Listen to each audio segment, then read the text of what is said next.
in an academic sense, what is folklore and where does that fit? Is oral tradition within folklore or is folklore underneath tradition or are they synonymous to you?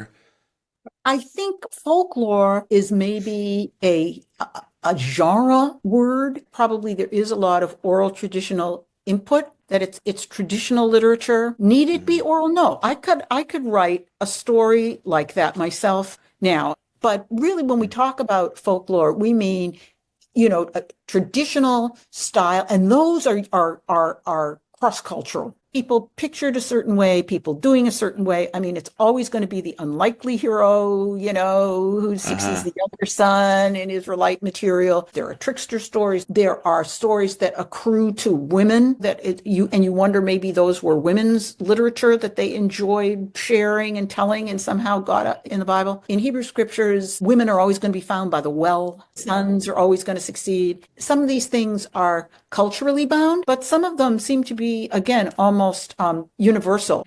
Yeah, I think that stuff is all folklore, and it's remarkable how and that's why you can have something like Stith Thompson, and he has Mm. these type indices and Oh motif indices.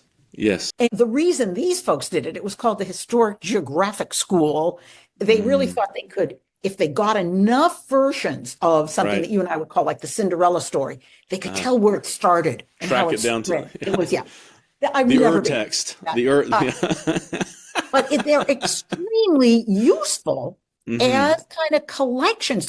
How universal is this story? So it sounds like when we're talking about, oral traditional material, like Foley's eminent Yes, art. And so yes. the traditional part of that is that's this circumambient tradition. All of the things that define a performance and interpret a performance is all wrapped up in tradition. And for me, it seems like the folklore is looking at the connections across cultures of these same types of stories and experiences. Yeah, Is that? I think that's I've never thought of it that way, but I think that's probably true that every culture has folklore, and it's probably true that especially in narrative traditions, that a Mm. lot of these are going to sound, familiar.